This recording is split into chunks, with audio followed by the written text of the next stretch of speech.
TunePocket.com. Okay, ચાલો છોકરાઓ, means કે આપણું જે ચેપ્ટર ચાલી રહ્યું છે પૃષ્ઠ રસાયણ વિજ્ઞાન, હવે પછીના જે બી ટોપિકો આવે છે એ ટોપિક એન્ડ સુધી, મીન્સ કે લાસ્ટ ચેપ્ટર જ્યાં સુધી પતે ત્યાં સુધી જેટલી પણ થિયરી આવતી હશે એ બધી જ મોસ્ટ ઇમ્પોર્ટન્ટ થિયરી હોય છે. મોટે ભાગે તમને બોર્ડની એક્ઝામમાં વારંવાર આ થિયરીઓ રિપીટેશનમાં તમને જોવા મળતી હોય છે. ક્લિયર? તો આજે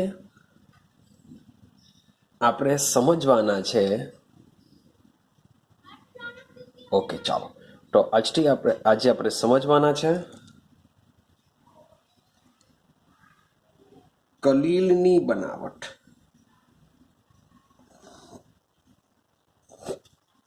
કલીલની બનાવટ એકચ્યુઅલી કલીલ બે જાતના હોય છે. એક હોય છે લાયોફિલિક અને દ્રવ અનુરાગી, દ્રવ વિરાગી. આપણે આગળ ભણીને આવ્યા છે દ્રવ અનુરાગી અને બીજો શું હોય છે? દ્રવ વિરાગી. યાદ કરો, દ્રવ અનુરાગીની અંદર મેં તમને એક્ઝામ્પલ કીધેલા, ગુંદર લઈ લેવો, સ્ટાર્ચ લઈ લેવો, સેલ્યુલોઝ લઈ લેવો. તો આવા જે પદાર્થ છે એ પદાર્થને સીધા જ તમે પાણીમાં નાખતા દ્રવ અનુરાગી સોલ બની જશે. મીન્સ કે આ સોલને બનાવવા માટેની કોઈ વિશિષ્ટ પદ્ધતિ નથી. પણ યાદ કરો, ધાતુ અને તેના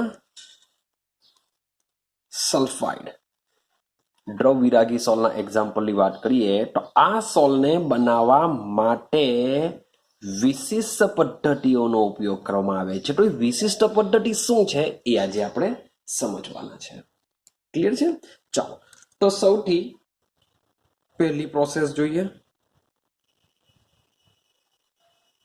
બધી પ્રોસેસ જેટલી બી છે બધી જ ઇમ્પોર્ટન્ટ છે, માટે એક્ઝામની દ્રષ્ટિએ બધી તમારે પ્રિપેરેશન કરવી પડશે જ.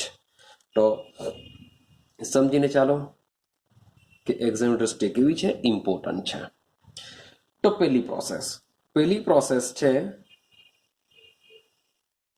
રાસાયણિક પદ્ધતિ, એટલે કે મીન્સ કે કેમિકલ પ્રોસેસ દ્વારા આપણે કલીલ સોલ ને બનાવવાનો પ્રયત્ન કરીશું. ક્લિયર છે? ચાલો, તો જરાક સેન્ટેન્સ લખું છે તે જરાક સમજવાનો પ્રયત્ન કરજો કે કલીલમય દ્રાવણો રાસાયણિક પ્રક્રિયાઓ જેવી કે, એટલે કે કલીલમય દ્રાવણને જો માટે બનાવવું હોય તો રાસાયણિક પ્રક્રિયા દ્વારા બનાવી શકાય છે. એમાં રાસાયણિક પ્રક્રિયાઓ જેવી કે દ્વિવિઘટન, યાદ રાખજો, નામ યાદ કરતા જાઓ. દ્વિવિઘટન, ઓક્સિડેશન, રિડક્શન અથવા જળ વિભાજન જેવી પદ્ધતિથી શું કરી શકાય છે? બનાવી શકાય છે.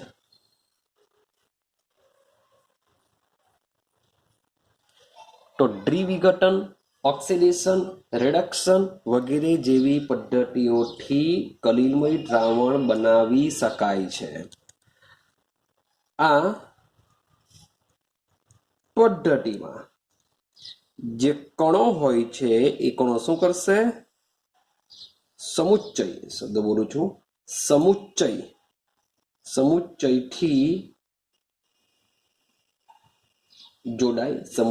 જોડાઈ સોલનું નિર્માણ કરે છે.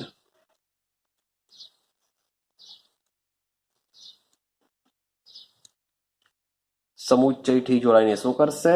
સોલનું નિર્માણ કરે છે. તો આટલી વસ્તુ તમારે મીન્સ કે રાઇટિંગમાં છે. મીન્સ કે રિએક્શન જો તમને યાદ રહેશે તો રાઇટિંગ બી યાદ રહી જશે. ખાલી યાદ રાખવાનું છે દ્વિવિઘટન, ઓક્સિડેશન, રિડક્શન અને જળ વિભાજન. તો તો આ જે 4 પ્રોસેસ છે, ચાર પ્રોસેસ તમારે દિમાગમાં રાખવાની છે. તો 4 પ્રોસેસની જે રિએક્શન આપેલી છે એ રિએક્શન પર સાથે સાથે તમારે યાદ રાખવાનું છે સમીકરણ બેલેન્સમાં પણ ભૂલ થવી ન જોઈએ. અને એરા ઉપર જે ડ્રીવિઘટન, ઓક્સિડેશનમાં તમે ડ્રીવિઘટન લખી કાઢો, રિડક્શનમાં ઓક્સિડેશન લખી કાઢો તો ભાઈ આખું ખોટું પડી જશે. ક્લિયર છે? તો સમજવાનો પ્રયત્ન કરજો. પહેલું એક્ઝામ્પલ છે AS2O3 આર્સેનિક ઓક્સાઇડ લીધેલો છે. આર્સેનિક ઓક્સાઇડની રિએક્શન કરવામાં આવે છે H2S સાથે. શાની સાથે? હાઇડ્રોજન સલ્ફાઇડ સાથે એની રિએક્શન થાય છે.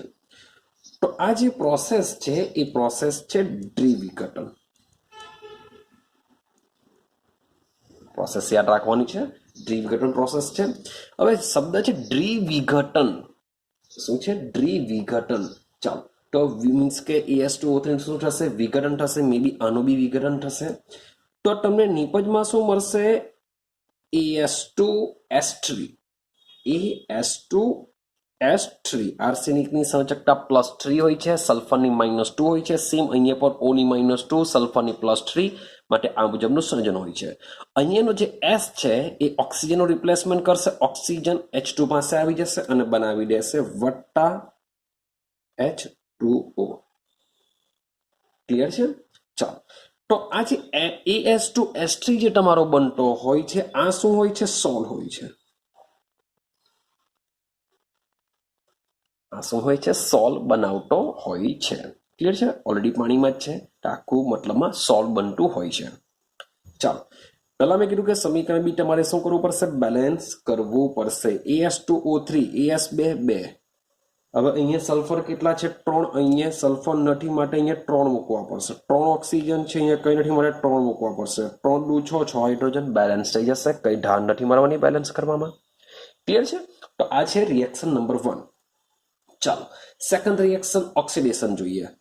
ઓક્સિડેશનમાં યાદ રાખવાનું છે સલ્ફર ડાયોક્સાઇડ. સેમ પ્રક્રિયા તરીકે યાદ રાખીશું H2S બરાબર દિમાગમાં ફિટ કરજો. બહુ ઇમ્પોર્ટન્ટ છે, પૂછાવાના ચાન્સ ખરા. તો SO2 પ્લસ H2S. હવે અહીંયા એરા પર શું લખીશું? ઓક્સિડેશન.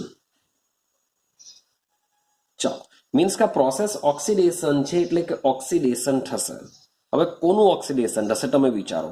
આની પાસે ઓક્સિજન છે જે શું કરશે? આને આપી દેશે.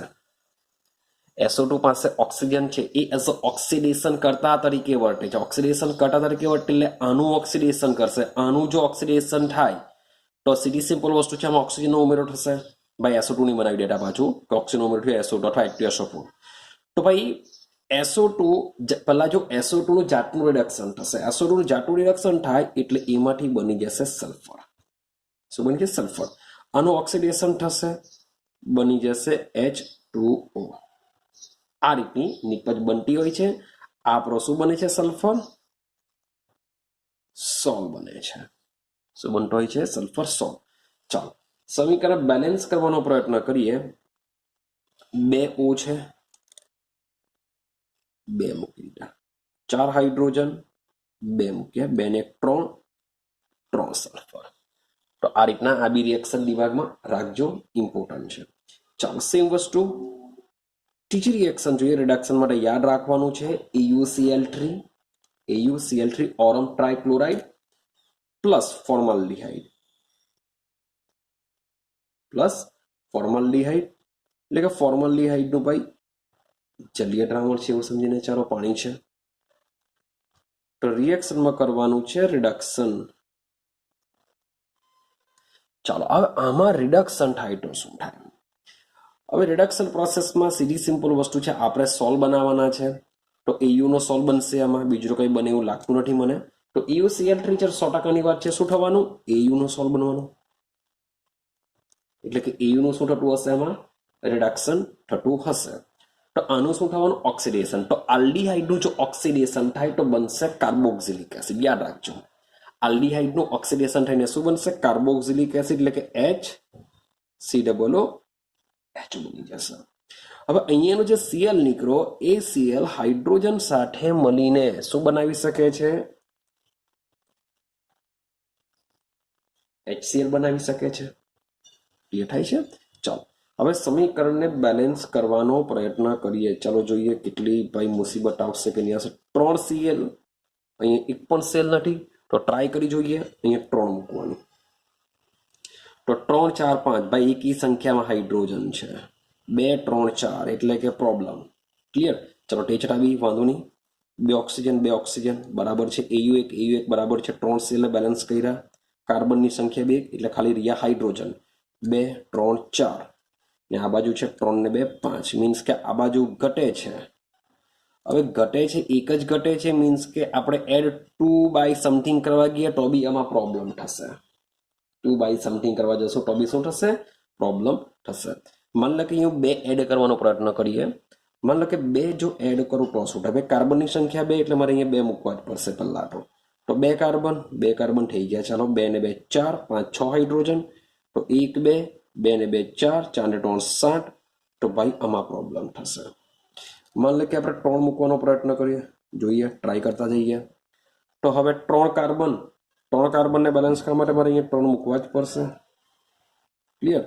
તો 1 2 3 2 6 6 ને 2 8 આપણે પાણીને તો જોતા જ નથી તો ભાઈ કેટલા ઓક્સિજન 3 2 6 થઈ ગયા હા કે ના કારણ કે અહીંયા ઓક્સિજન અહીંયા આગાઈ 3 છે તો 3 2 6 થઈ જવાના તો અહીંયા 3 ઓક્સિજન બીજો અહીંયા 3 મૂકી દો 3 2 6 ઓક્સિજન થઈ ગયા।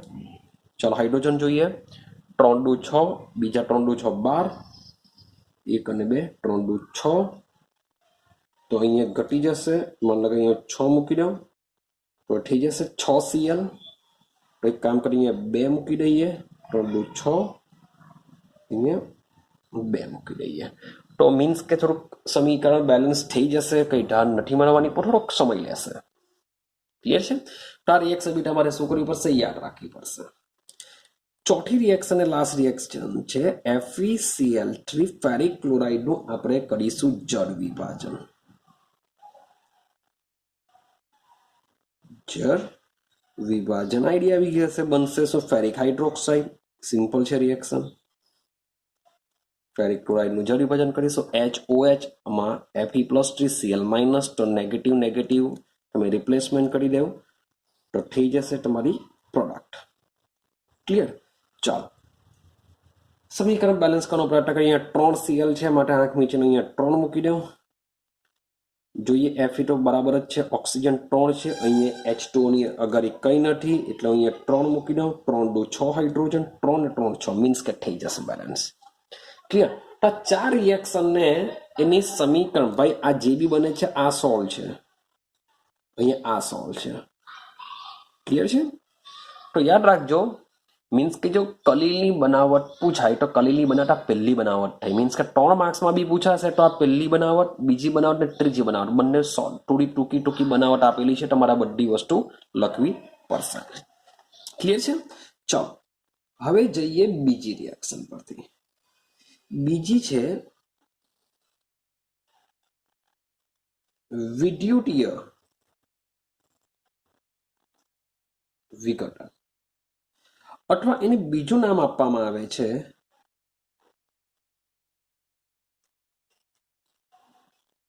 બ્રેડિંગની ચાપ પદ્ધતિ।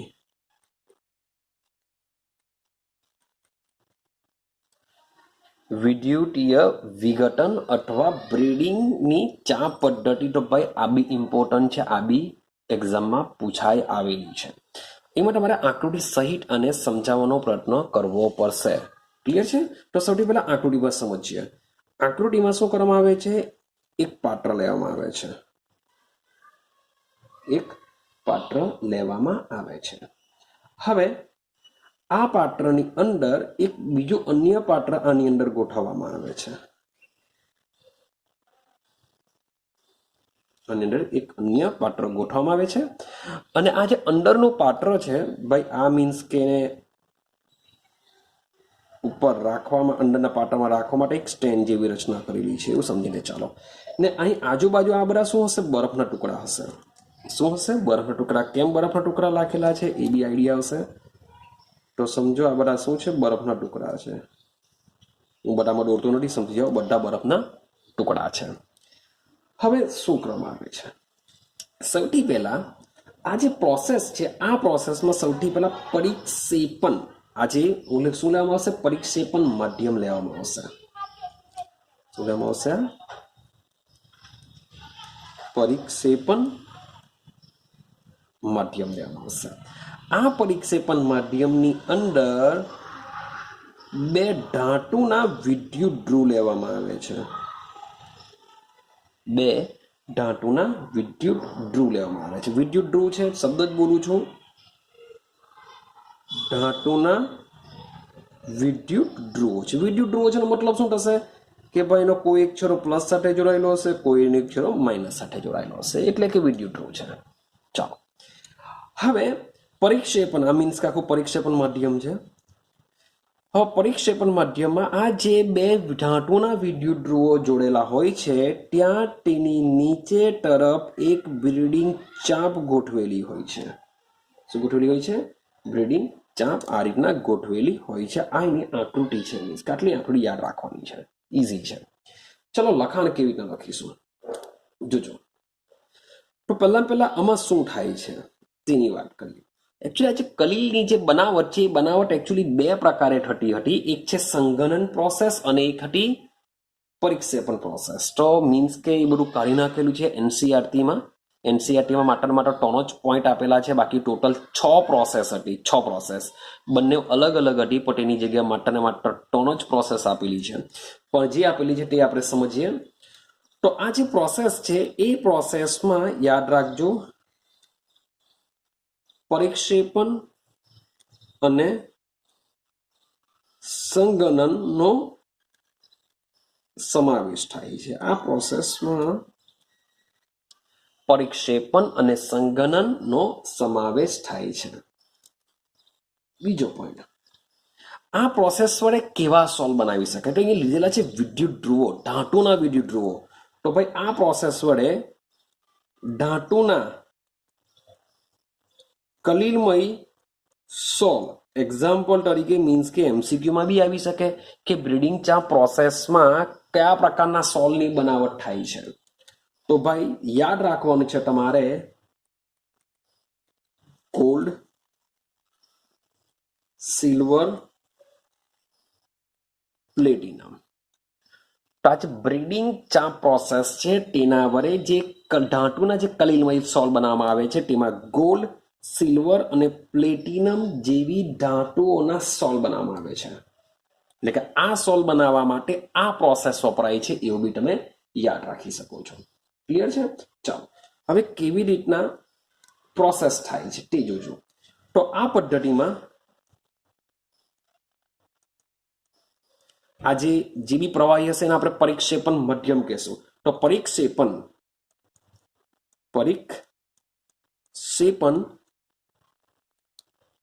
માધ્યમમાં આપણું પરિક્ષેપણ માધ્યમ છે. પરિક્ષેપણ માધ્યમમાં ડુબાડેલા બે વિદ્યુત ધ્રુવોની વચ્ચે, શબ્દ સમજો, પરિક્ષેપણ માધ્યમમાં ડુબાડેલા બે ધાતુના વિદ્યુત ધ્રુવોની વચ્ચે આપણે શું લગાડેલું છે? બ્રીડિંગ ચાપ.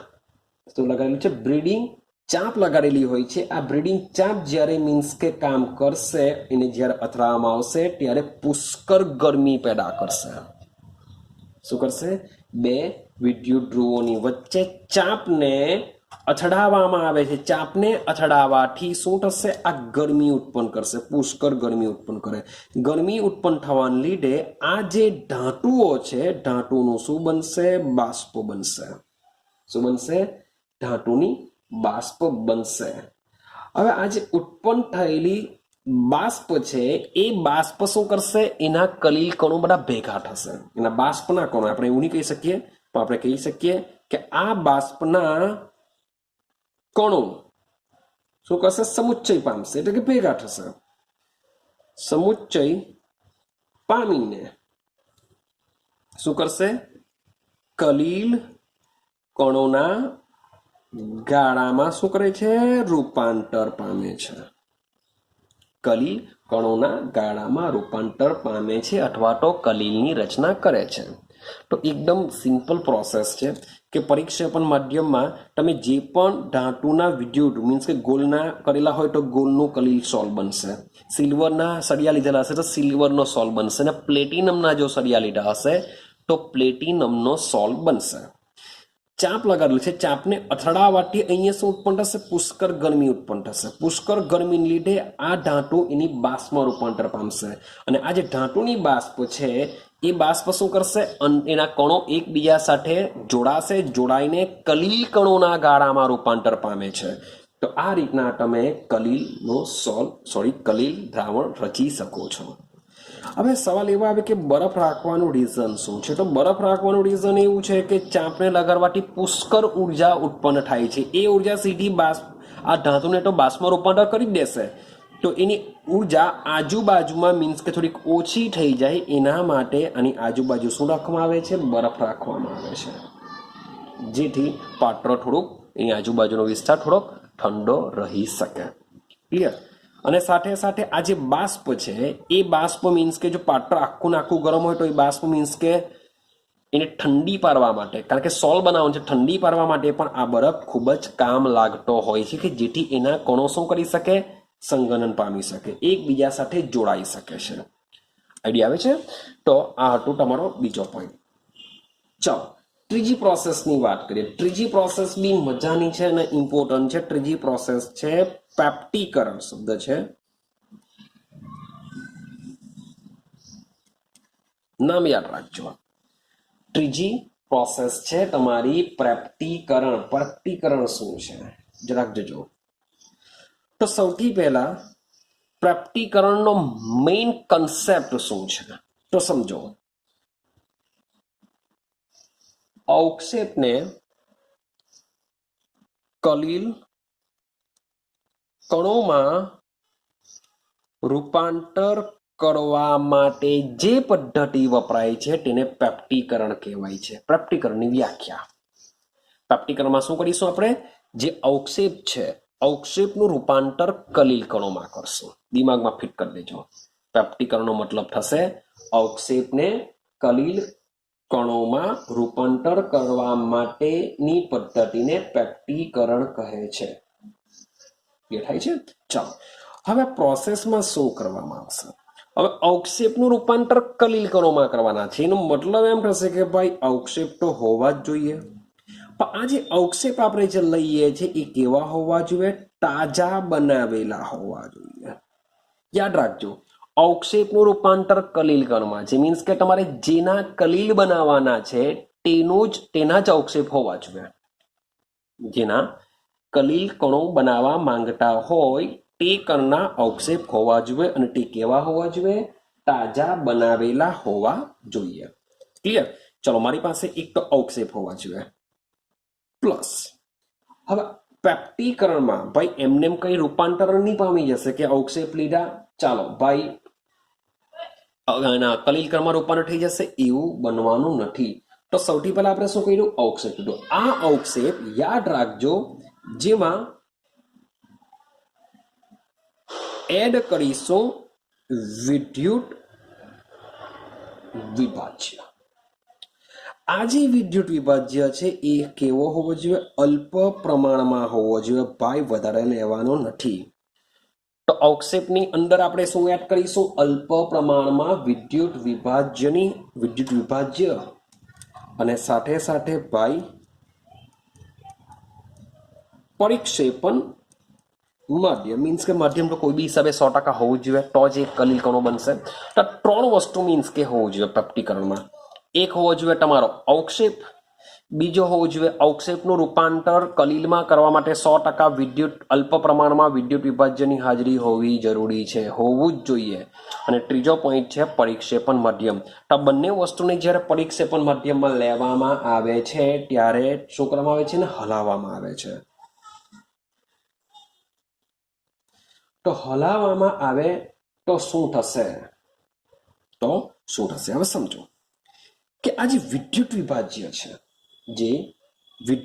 છે, સૌથી પહેલા નામ કહી દઉં કે આ પ્રોસેસમાં જે વિદ્યુત વિભાજ્ય ઉપયોગ કરવામાં આવે છે એ વિદ્યુત વિભાજ્યને પેપ્ટીકરણ કરતા કહે છે.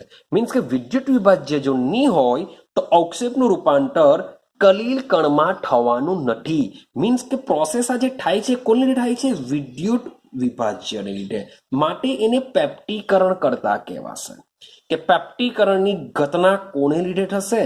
વિદ્યુત વિભાજ્યને લીધે થશે.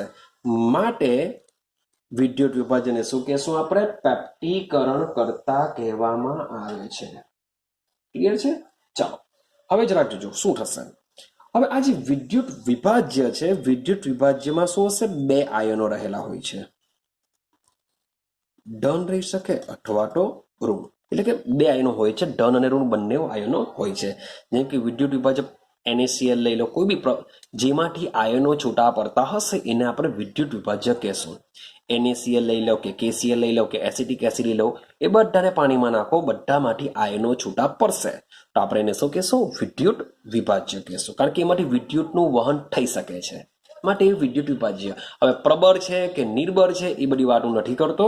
આપણે માત્ર એવું સમજીએ કે વિદ્યુત વિભાજ્ય એવા હશે કે જેમાંથી વિદ્યુતનું વહન થઈ શકે, એટલે કે એમાંથી પ્લસ અને માઇનસ આયનો ઉત્પન્ન થઈ શકે છે. હવે થશે શું? અવક્ષેપ મીન્સ કે યોગ્ય પરીક્ષેપણ માધ્યમ બી હશે. તો વિદ્યુત વિભાજ્યને પરીક્ષેપણ માધ્યમમાં જો નાખવામાં આવે તો ભાઈ બે આયનો છૂટા પડશે. બે માંથી શબ્દ બોલું છું, આ બે માંથી કોઈ એક શબ્દ બોલું છું, બે માંથી કોઈ એક આયન શું કરશે? અવક્ષેપની સપાટી પર, શબ્દ બોલું છું, અવક્ષેપની સપાટી પર જશે. અવક્ષેપની સપાટી પર જશે અને અવક્ષેપની સપાટી પર અધિશોષિત થયા બાદ પહેલા અવક્ષેપ કેવો તો શબ્દ સમજો. માન લો કે અમારી પાસે અવક્ષેપ છે. આ અવક્ષેપની સપાટી પર કોણ આવવાનો? વિદ્યુત વિભાજ્યના બે આયનોમાંથી કોઈ એક આયન આવશે. ક્યાં પ્લસ આવશે, ક્યાં માઇનસ આવશે. હવે કયા મુજબનો અવક્ષેપ છે એ મુજબ તમારો ધન આયન આવશે કે ઋણ આયન આવશે એનો આધાર રહેલો હોય છે. એ અવક્ષેપ ઉપર આધાર રાખશે. આપણે કોમન વાત કરીએ છીએ કે માની લો કે મારી પાસે અવક્ષેપ છે, આની પર કોઈ પણ એક આયન આવશે. શબ્દ બોલું છું, કોઈ એક આયન આવશે. ક્યાં ધન આવી શકે, ક્યાં ઋણ આવે. માની લો કે ધન આયન જો આવે તો આ અવક્ષેપની સપાટી ઉપર કયો વીજભાર ઉત્પન્ન થશે? ધન વીજભારિત. મીન્સ કે અવક્ષેપ ધન વીજભારિત બનશે. માની લો કે ઋણ આયન આવતો હોય તો આ તમારો જે અવક્ષેપ છે કેવો બની જશે? ઋણ વીજભારિત બની જશે. ધન વીજભારિત અથવા ઋણ વીજભારિત બની જશે. એટલે કે ભાઈ વિદ્યુતીય તટસ્થતા પણ જળવાશે નહીં. તો આવું થવાથી શું થશે? તો એની સપાટી જો ધન આયન કે ઋણ આયન જો વિકાસ પામતો હોય તો એ શું થઈ જશે? તૂટી જશે. અવક્ષેપ કેવો થઈ જશે? તૂટી જશે. કારણ કે પેલા ન્યુટ્રલ હતો, હવે એની સપાટી પર ક્યાં તો ધન આયન એટલે કે ધન વીજભાર ઉત્પન્ન થયો અથવા તો ઋણ વીજભાર ઉત્પન્ન થયો. તેને લીધે અવક્ષેપ કેવો થઈ જશે? તૂટી જશે. હવે તૂટીને મીન્સ કે બહુ મોટો કણ કહેવાય. અવક્ષેપ એટલે બહુ મોટો કણ, આપણે એને ઇઝીલી જોઈ શકીએ છીએ. તમે પ્રેક્ટિકલ કર્યા જ છે. અવક્ષેપ તમને આઈડિયા આવી જાય, ઇઝીલી દેખાઈ જતા હોય છે. પણ કલીલ કણો તમને જોવા મળશે નહીં. કલીલ કણો તમે નળી આંખે જોઈ શકતા નથી. તો અવક્ષેપ બહુ મોટા કણો છે. એ મોટા કણો શું થઈ જશે? તૂટી જશે. અને તૂટીને શું કરશે? કલીલ કણના ગાળામાં રૂપાંતરણ પામે છે. શું કરશે? કલીલ કણના ગાળામાં રૂપાંતરણ પામે છે. તો આ ક્રિયાને પેપ્ટીકરણ કહે છે. આ ક્રિયાને શું કહેશું? પેપ્ટીકરણ કહેશું. અને હજુ પણ ડિટેલમાં આપણે ચર્ચા આ જ ચેપ્ટરમાં એન્ડિંગમાં આપણે હજુ એક પોઈન્ટ સમજવાના છે, તેમાં હજુ પણ ડિટેલમાં આવશે. પણ પેપ્ટીકરણ જો પૂછાય તો આટલી સુધી જ તમારે મીન્સ કે લખવાનું હોય છે. ક્લિયર થાય છે? તો બહુ સિમ્પલ છે. અવક્ષેપનું રૂપાંતર કલીલ કણમાં કરવા માટેની વપરાતી પદ્ધતિને પેપ્ટીકરણ કહેવાય છે. આ પેપ્ટીકરણ પ્રોસેસમાં અવક્ષેપને અલ્પ પ્રમાણમાં લીધેલા વિદ્યુત વિભાજ્યને યોગ્ય પરિક્ષેપણ માધ્યમમાં પુષ્કળ હલાવવામાં આવે છે, જેથી અવક્ષેપની સપાટી ઉપર વિદ્યુત વિભાજ્યના ધન અથવા તો ઋણ બેમાંથી કોઈ એક આયન તેની સપાટી ઉપર અધિશોષિત થાય છે, જેને લીધે અવક્ષેપની સપાટી વીજભારિત બનતી હોવાને લીધે તે તૂટી જાય છે અને તૂટીને કલીલમય કણના ગાળામાં રૂપાંતર પામે છે, જેથી તમને કલીલ દ્રાવણ બની જતું હોય છે. તો આ પ્રોસેસને કહીશું પેપ્ટીકરણ. તો અહીં આપણે 3 પ્રોસેસ કમ્પ્લીટ કરી. જો તમને કલીલ કણની બનાવટ પૂછાય તો 3 પ્રોસેસ તમારે મીન્સ કે લખવી પડશે, અને જો મે બી કોઈ એક પર્ટિક્યુલર પૂછાય તો પર્ટિક્યુલર જો પૂછાય તો તમારે એને ડિટેલમાં મીન્સ કે જેટલી વસ્તુ છે એ બધી જ વસ્તુ તમારે એને સમજાવવી પડશે. તો આ જે પોઈન્ટ છે ખૂબ જ ઇમ્પોર્ટન્ટ છે, કોઈ પણ હિસાબે આ પોઈન્ટને કમ્પ્લીટ કરજો. ચાલો, તો આપણે કલીલમય સોલને કમ્પ્લીટ કર્યું, મીન્સ કે કલીલ કેવી રીતના બનશે એ સમજીને આવ્યા. ચલો, આપણે કલીલ બનાવી દીધું એવું સમજીએ છીએ, પણ એ જે કલીલ દ્રાવણ જે બન્યું હશે અથવા જે સોલ બન્યું હશે, શું એ શુદ્ધ હશે? તો ના, એ શુદ્ધ હોતા નથી. એનું શું કરવું પડશે? શુદ્ધિકરણ કરવું પડશે. તો આ પોઈન્ટની અંદર આપણે સમજવાનો પ્રયત્ન કરીશું કલીલ દ્રાવણનું શુદ્ધિકરણ. શું કરીશું આપણે? કલીલ દ્રાવણનું શુદ્ધિકરણ કરીશું. તો ફરીથી પાછું મેં તમને કીધેલું છે કે એક પોઈન્ટ ઇમ્પોર્ટન્ટ છે, એક પોઈન્ટ ખૂબ જ ઇમ્પોર્ટન્ટ છે. તો સૌથી પહેલા જોઈએ કલીલ દ્રાવણનું શુદ્ધિકરણ, મીન્સ કે જે કલીલ બનાવવામાં આવે છે એ શુદ્ધ હોતા નથી. કેમ શુદ્ધ હોતા નથી?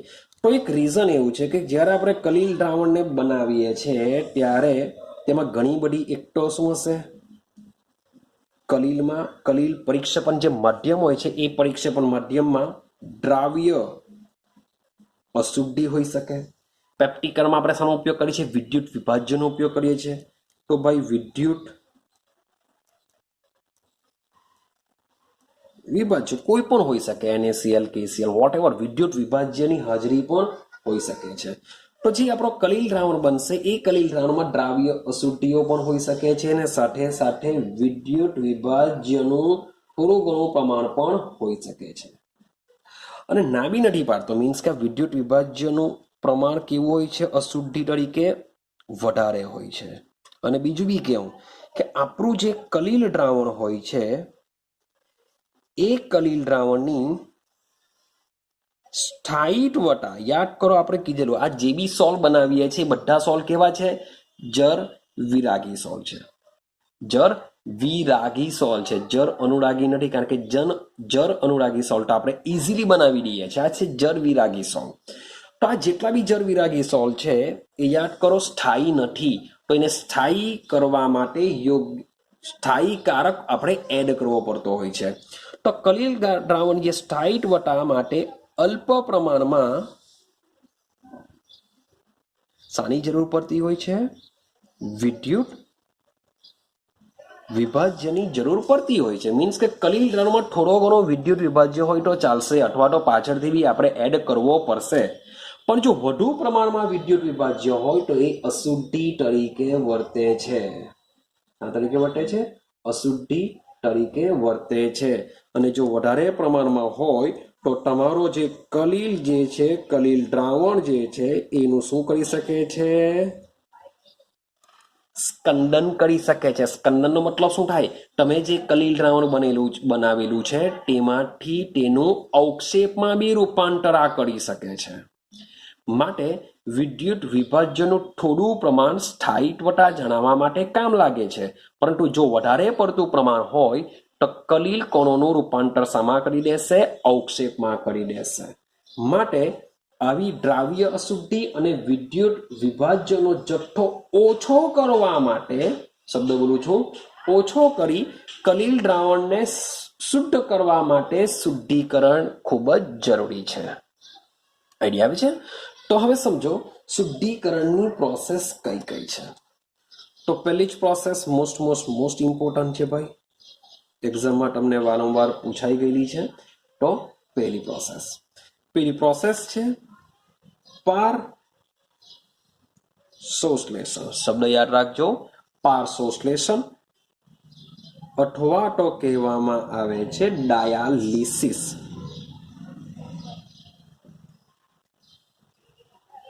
चलो, डायालिसिस अथवा तो पार्श्वश्लेषण શું છે આકૃતિ સહિત તમારે દોરવું પડશે। બહુ સિમ્પલ છે, તમે એકવાર જો દિમાગમાં ફિટ કરી દેશો કે ડાયાલિસિસ શું છે તો ઇઝીલી તમે લખી શકો એમ છો, કારણ કે ઇઝી છે, બહુ ટેન્શન લેવાની જરૂર નથી। ક્લિયર છે? ચાલો સમજો। તો આકૃતિ બી દોરવી પડશે। સૌથી પહેલા હું આકૃતિ દ્વારા તમને સમજાવવાનો પ્રયત્ન કરું કે એમાં શું થશે। સમજો, પહેલા હું આકૃતિ જરાક દોરી દઉં। સૌથી પહેલા એક પાત્ર લેવામાં આવશે। સૌથી પહેલા શું લેશું આપણે? પાત્રનો લેશું। ચાલો, તો આ પાત્રની અંદર મેં શું ભરી દીધેલું છે? પાણી ભરી દીધેલું છે। આ પાત્રમાં મેં પાણી ભરી દીધેલું છે। હવે આ પાત્રની અંદર મેં એક પોટલી બનાવેલી છે। શું બનાવેલી છે? પોટલી। તો સમજો કે આ એક પોટલી છે, આ એક પોટલી છે, અને બે બંધ કરી દીધેલું છે એવું સમજીને ચાલજો। આ પોટલી છે, ઠીક છે।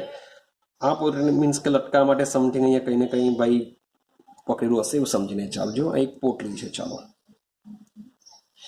આ પોટલીની અંદર ભરવામાં આવે છે કલીલ કણોને। મીન્સ કે ઉપરની જે બધી પ્રોસેસ છે, જે 3 પ્રોસેસ વડે આપણે કલીલ કણો બનાવીને આવ્યા, એ કલીલ કણો જે બનેલા હોય છે એ કલીલ કણોને આ રીતના એક પોટલીમાં બાંધવામાં આવે છે। આ પોટલી શું વિશેષતા ધરાવે છે? વેઇટ એન્ડ વોચ કરો। તો આ કલીલ કણોને શું કરવામાં આવે છે? આ રીતના એક પોટલીમાં બાંધવામાં આવે છે। ક્લિયર છે? પોટલી મીન્સ કે આ જે કોથળી હશે, હવે કોથળી શબ્દ બોલું છું, જે કોથળી હશે તો એ એક પડદાની બનેલી હોય છે। શાની બનેલી હોય છે? પડદાની બનેલી હોય છે। આ પડદા કેવા હોય છે? આ પડદા કેવા હોય છે? તો આ પડદાની એક વિશેષતા છે। આ પડદાની શું હોય છે? એક વિશેષતા હોય છે। બરાબર સમજો પડદાની વિશેષતા શું છે, કે આ જે પડદો છે એ સાચા દ્રાવણના કણોને પસાર થવા દે છે। દિમાગમાં ફિટ કરો કે આ જે પોટલી છે એ પોટલી શું કરી શકે છે? મીન્સ કે જે કોથળી છે અથવા એની જે દિવાલ, જે પડદો છે, એ પડદો શું કરી શકે?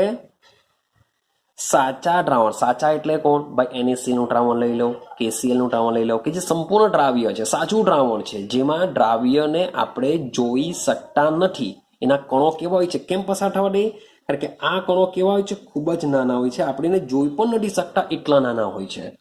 તો આ જે પડદો છે, પડદામાં બી શું હોય છે ભાઈ? હોલ જેવું તો હોવાનું જ। તો એ હોલ જે હોય છે, એ હોલમાંથી આવા નાના કણો શું કરતા હોય છે? નીકળી જતા હોય છે, કારણ કે ખૂબ જ નાના હોય છે। તો આ પડદો શું કરશે? આ જે કોથળી છે એક જાતનો પડદો ધરાવે છે। તો આ પડદો શું કરશે? સાચા દ્રાવણના કણોને પસાર થવા દે છે। પણ સમજો,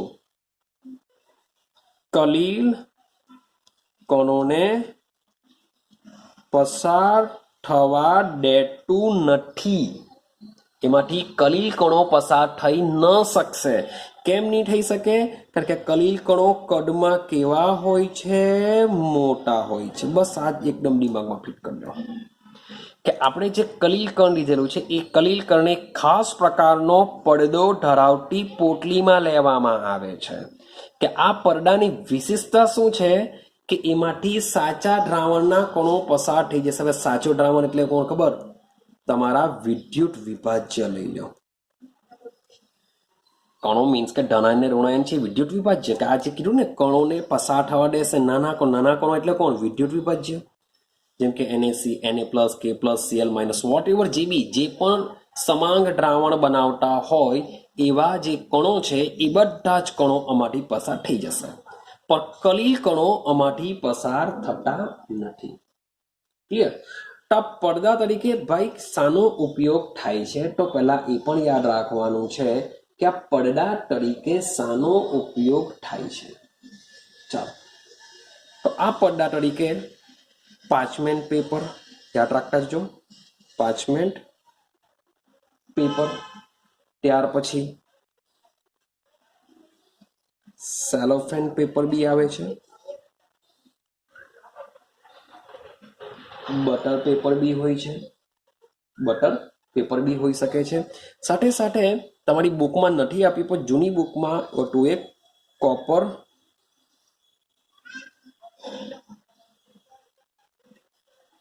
કોપર ફેરોસાઇનેટ, મીન્સ કે આનો પણ એક પડદો હોય છે જે ઉત્તમ પારગમ્ય પડદો હોય છે, ઉત્તમ અર્ધ પારગમ્ય પડદો હોય છે. આ જે પડદા હોય છે એને કહેવામાં આવે છે અર્ધ પારગમ્ય પડદો કહેવામાં આવતો હોય છે. કે આ જે પડદો છે એ કલીલ કણોને પસાર થવા દેતો નથી, પરંતુ શું કરશે, સાચા દ્રાવણના કણોને પસાર થવા દે છે. માટે આવા પડદાને આપણે ડાયાલિસિસ પ્રોસેસમાં ઉપયોગ કરીએ છીએ. હવે સમજો કે તમારો જે કલીલ કણ હશે તો આ કલીલ કણને આવા પડદામાં લેવામાં આવે છે. હવે આ જે કલીલ કણ છે એ કલીલ કણ પોતાની સાથે શું ધરાવતું હશે, વિદ્યુત વિભાજ્ય બી ધરાવતું હશે, એટલે કે અશુદ્ધિ તરીકે. સાથે સાથે એમાં બીજી અન્ય દ્રાવ્ય અશુદ્ધિ પણ હશે. ક્લિયર છે? આ બધી અશુદ્ધિ વાળું કલીલ કણ છે. આ અશુદ્ધિ વાળું કલીલ કણને આવા પડદામાં એની અંદર રાખવામાં આવે છે. મીન્સ કે ચાલો ભાઈ આ રીતના છે એવું સમજીને ચાલીએ. એમાં અશુદ્ધિ પણ છે, વિદ્યુત વિભાજ્ય છે, બધું જ છે.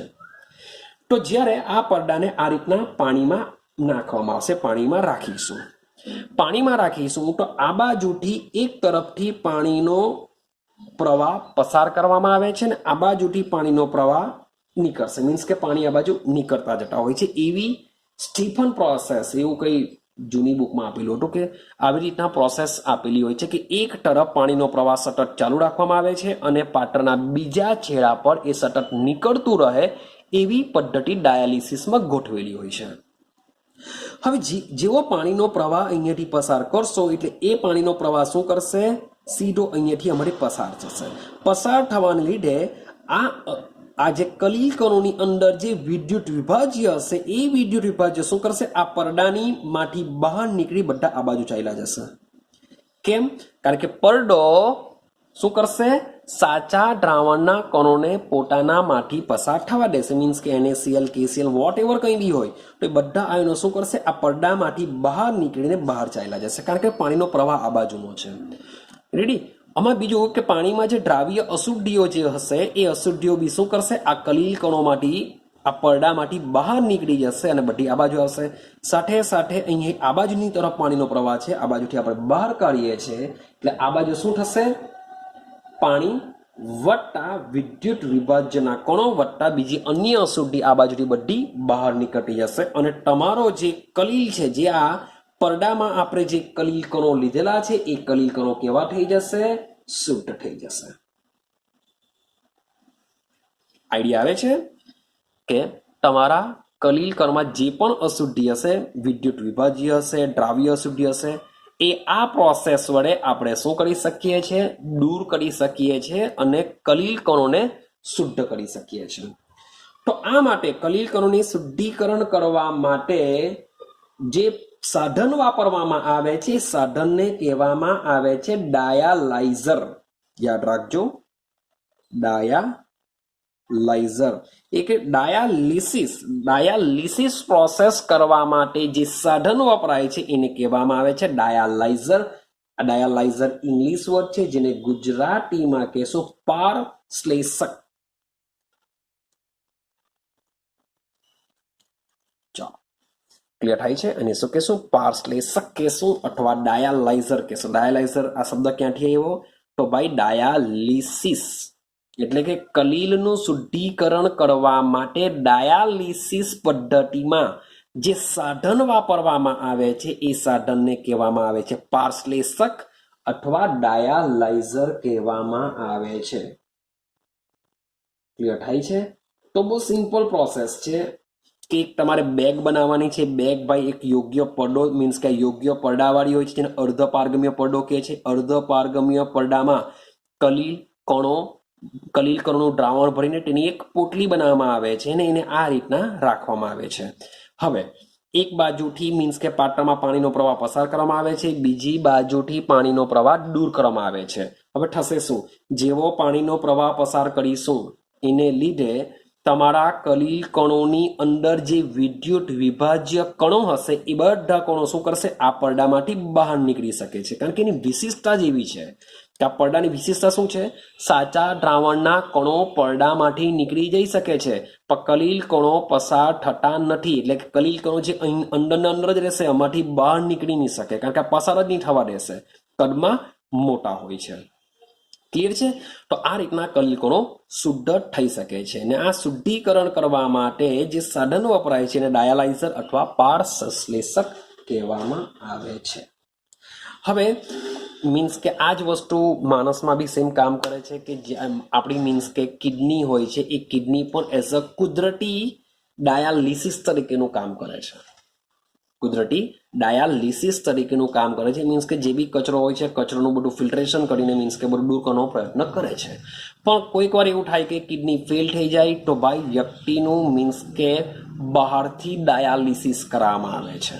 તમે નામ સાંભળ્યું બી હશે, ડાયાલિસિસ કરવા માટે ગયા તો એ લોકોની કિડની ફેલ થઈ ગયેલી હોય છે, માટે એને બહારથી આવું ડાયાલિસિસ કરાવવામાં આવે છે. એ પણ સેમ આ જ રીતના થતું હોય છે.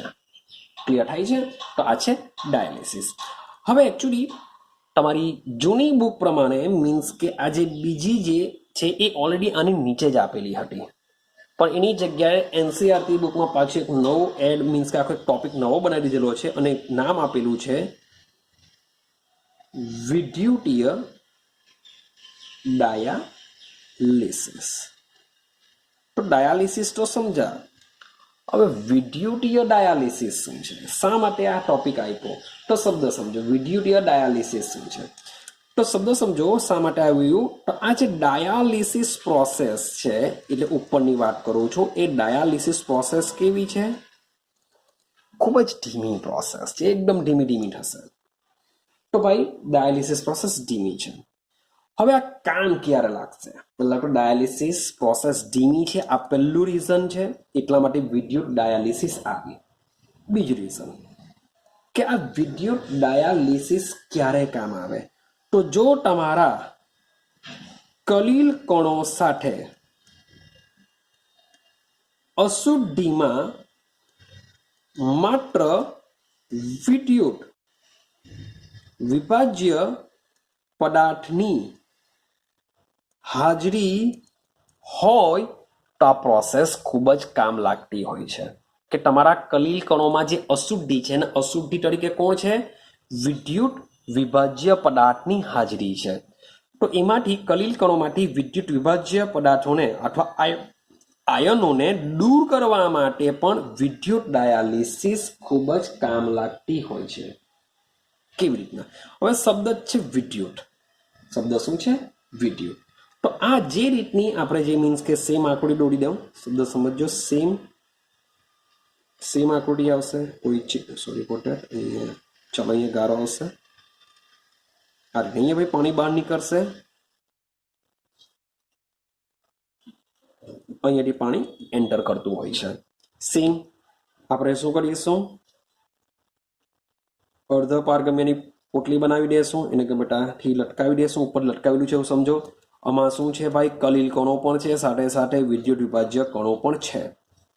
તો ભાઈ ડાયાલિસિસ બી કામ કરે જ છે, મીન્સ કે પાણીનો પ્રવાહ પસાર કરીએ છીએ ભાઈ, કામ કરતું જ છે, કોઈ ના નથી પાડતું. પણ પ્રોસેસ કેવી છે? ધીમી છે. હવે સમજો વિદ્યુત ડાયાલિસિસમાં શું કરવામાં આવે છે? વિદ્યુત ડાયાલિસિસની અંદર બે પ્લેટ રાખવામાં આવે છે.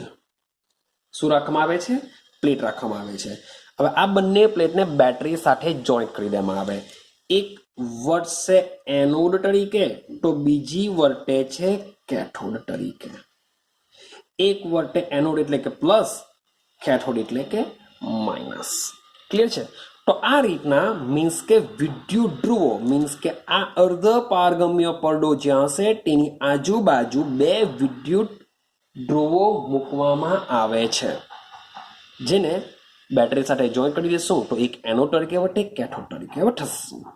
જેવો તમે બેટરી વડે વોલ્ટેજ અને આપશો એટલે એટ્રેક્શન થશે.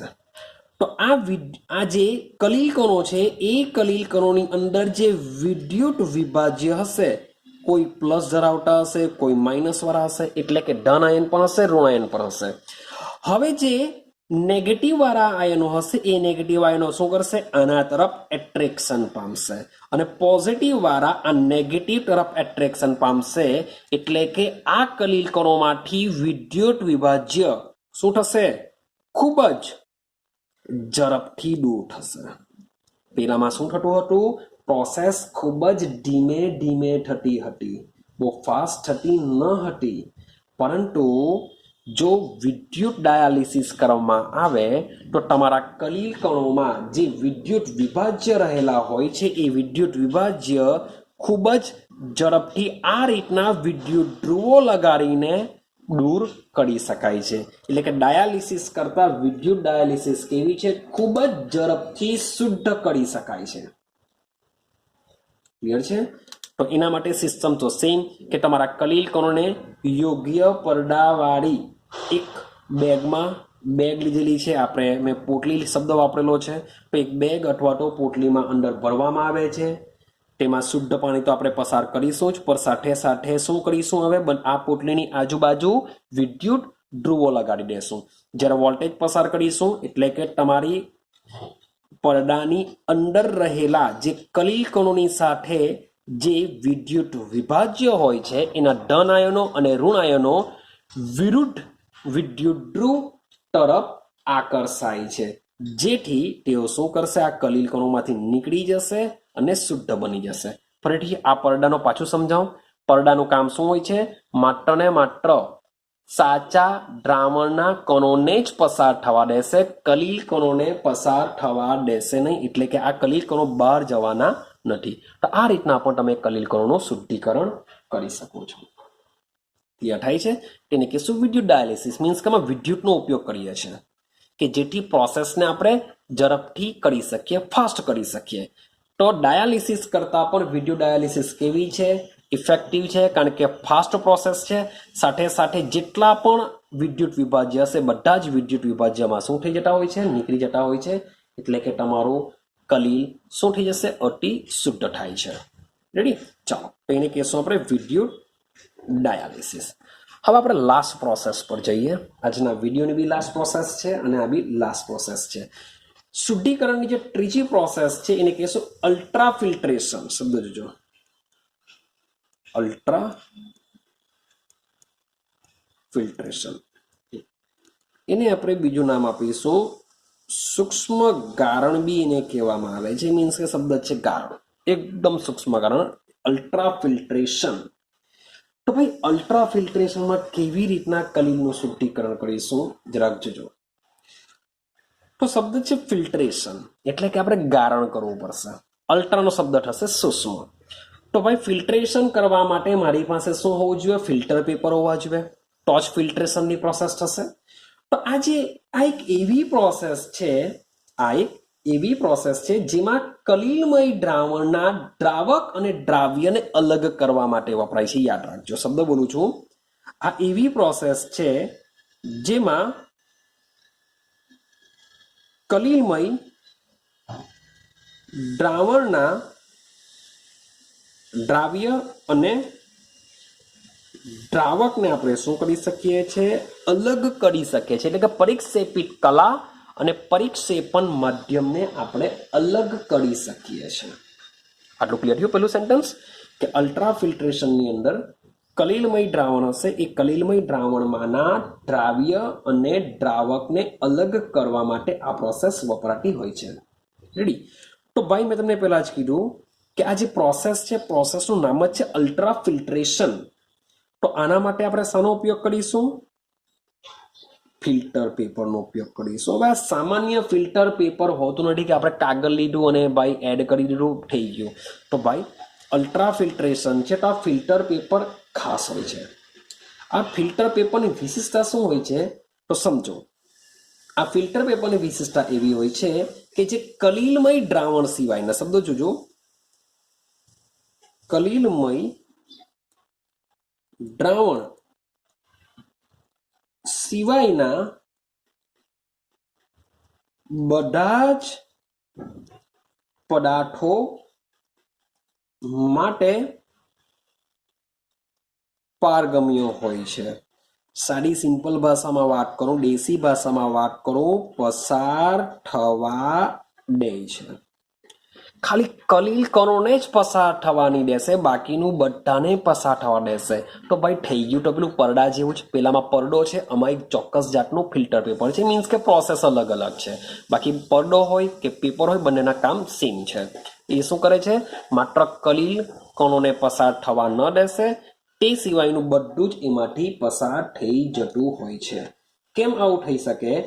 કારણ કે આ જે ફિલ્ટર પેપર હોય છે, શબ્દ બોલું છું, ફિલ્ટર પેપર છે, એ પેપરના છિદ્રો કેવા હોય છે? મોટા હોય છે.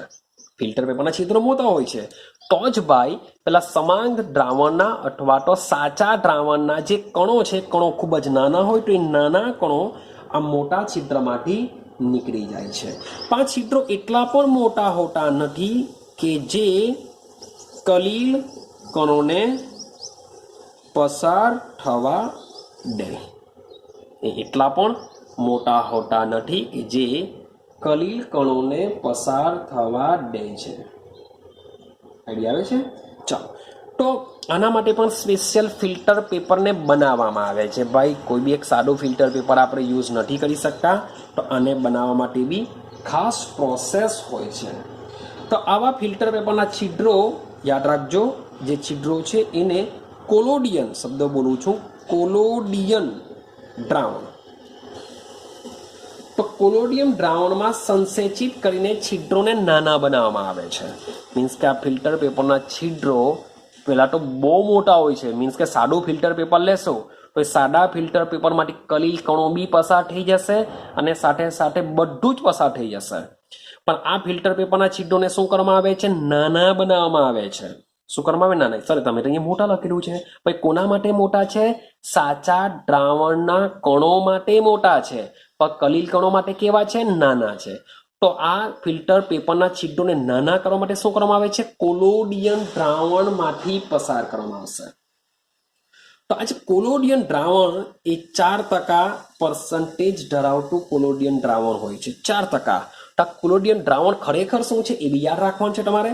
આ કોલોડિયન દ્રાવણ નાઇટ્રોસેલ્યુલોઝ વિસ્ફોટક સબસ્ટન્સ કેવા છે? નાઇટ્રોસેલ્યુલોઝનું આલ્કોહોલ અને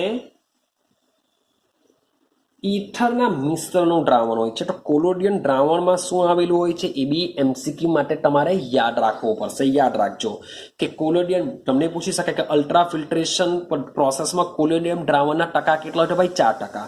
ભાઈ કોલોડિયન દ્રાવણ સારું બનેલું હોય છે, તો નાઇટ્રોસેલ્યુલોઝનું આલ્કોહોલ અને ઈથરના મિશ્રણમાં બનાવેલું દ્રાવણ હોય છે, જેને આપણે કોલોડિયન દ્રાવણ કહેવામાં આવે છે. ક્લિયર? તો એક સાદું ફિલ્ટર પેપર હોય છે, શબ્દ બોલું છું, સાદું ફિલ્ટર પેપર. તો સાદા ફિલ્ટર પેપરને સૌથી પહેલા આવા કોલોડિયન દ્રાવણમાં ડુબાડી રાખવામાં આવે છે. શેમાં રાખવામાં આવશે? કોલોડિયન દ્રાવણમાં ડુબાડી રાખવામાં આવે છે. ચાલો, ત્યારબાદ એ ફિલ્ટર પેપરને યાદ રાખજો ફોર્માલ્ડિહાઇડ. ફોર્માલ્ડિહાઇડમાંથી પસાર કરીશું. ફોર્માલ્ડિહાઇડમાંથી પસાર કરતા આ જે સાદું ફિલ્ટર પેપર છે એ કેવું થઈ જશે? આપણું મીન્સ કે અલ્ટ્રા ફિલ્ટ્રેશન પ્રોસેસમાં યુઝ થાય એવું ફિલ્ટર પેપર બની જશે. પણ ફોર્માલ્ડિહાઇડમાંથી પસાર થવાથી આ જે પેપર હોય છે કેવું બની જતું હોય છે? સખત બનતું હોય છે. પેપર કેવું બની જશે? સખત બની જશે. અને આ જે સખત પેપર છે એને છેલ્લે શું કરી દેશું? સૂકવી કાઢીશું. સૂકવી કાઢશે બધું, મીન્સ કે જે બી સોલ્યુશન હશે બધા નીકળી જશે. તો આ જે સૂકવેલું જે ફિલ્ટર પેપર હોય છે એનો ઉપયોગ આપણે અલ્ટ્રા ફિલ્ટ્રેશન પ્રોસેસમાં કરીએ છીએ, જેને આપણે અલ્ટ્રા ફિલ્ટર પેપર કહેશું. આ જે પેપર બનતું હોય છે એને શું કહેશું? અલ્ટ્રા ફિલ્ટર પેપર કહેશું. અલ્ટ્રા ફિલ્ટર પેપરની ખાસ બાબત શું છે? જે સાચા દ્રાવણના કણોને પસાર થવા દેશે પણ કલીલ કણોને પસાર થવા ન દેશે. ક્લિયર છે? ચાલો, તો આ રીતના મીન્સ કે તમે વિચારો કે મારી પાસે આ રીતનું એક પેપર છે જેમાં જે મેં કલીલ દ્રાવણ બનાવેલું છે કલીલ દ્રાવણને શબ્દ સમજો ફિલ્ટ્રેશન કરવાનું છે, કંઈ ધાર નથી મારવાની. માની લો કે આ ફનેલ છે મારી, અહીંયા કોઈ બીકર રાખી દીધું. હવે અહીંયા એક ચોક્કસ ફિલ્ટર પેપરનું આપણે ઘડી વાળીને મૂકી દીધું. ક્લિયર? આની ઉપર ફનેલની ઉપર શું છે? ફિલ્ટર પેપર છે. અહીંયાથી હવે તમે કલીલ દ્રાવણે નાખશો એટલે કે આ બધું મીન્સ કે વિદ્યુત વિભાજ્ય હશે, અન્ય અશુદ્ધિ હશે, બધું આમાં નીકળી જશે. ઉપર શું રહેશે? કલીલ કણ રહેશે. તો આ રીતના ફિલ્ટ્રેશન કરીને પણ તમે કલીલ કણોનું શુદ્ધિકરણ કરી શકો છો. બીજી એક પ્રોસેસને ઝડપી મીન્સ કે બહુ ધીમે ધીમે મીન્સ કે આ બધું નીચે ઉતરશે. એમને ભાઈ લાઈક એટલે ઉતરી નહીં જશે. ધીમે ધીમે મીન્સ કે ખૂબ જ સમય લેશે. આ ફિલ્ટ્રેશનમાં ગાળણમાં ખૂબ જ સમય લેતો હોય છે. પણ જો તમારે પ્રોસેસને ફાસ્ટ કરવું હોય તો આ જે ફિલ્ટર પેપર છે એની ઘડી વાળી દો. ઘડી વાળીને એને હાથથી દબાવો. એને શું કરો? પ્રેસ કરો. વિચારો કે તમારી પાસે એક આખું ઘડી વાળેલું આ કલીલ કણનું એક પેકેટ છે, એને ઘડી વાળેલું છે, એને દબાવો. દબાવવાથી પ્રેસ કરવાથી શું થશે? જે બી અંદર દ્રાવ્ય કણો છે, દ્રાવ્ય કણો બધા ફિલ્ટર પેપરની બહાર આવી જતા હોય છે. વિદ્યુત વિભાજ્ય બી બહાર આવી જશે, બીજી દ્રાવ્ય સુધી બધી બહાર આવી જશે. તો આ રીતના બી મીન્સ કે પ્રોસેસ ઝડપી બનાવવા માટે તમે દબાણ આપીને અથવા તો બાય સક્શન મીન્સ કે એવો સક્શન પંપ મીન્સ કે એવો પ્રેશર આપવાને લીધે પણ તમે શું કરી શકો છો? આ પ્રોસેસને ઝડપી બનાવી શકો છો. હવે આ જે અહીંયા તો શું રહેશે? માત્ર ને માત્ર કલીલ કણો જ રહેશે. પરીક્ષા પણ માધ્યમ પણ આમાં ચાલ્યું જશે. અહીંયા માત્ર ને માત્ર કલીલ કણ રહેશે. તો આ જે કલીલ કણ રહેલા છે તેને યોગ્ય પરિક્ષેપણ માધ્યમમાં એડ કરીને તમે શું કરી શકો છો? કલીલ દ્રાવણ બનાવી શકો છો. તો આ રીતના તમે શુદ્ધ કલીલનું દ્રાવણ મેળવી શકો છો, જેને કહેશું આપણે અલ્ટ્રા ફિલ્ટ્રેશન પ્રોસેસ, કે જેમાં એક યોગ્ય ફિલ્ટર પેપરનો ઉપયોગ થતો હોય છે. અને ફિલ્ટર પેપર કઈ રીતના બનાવવામાં આવે છે એ પણ આમાં તમને મેં સમજાવ્યું છે.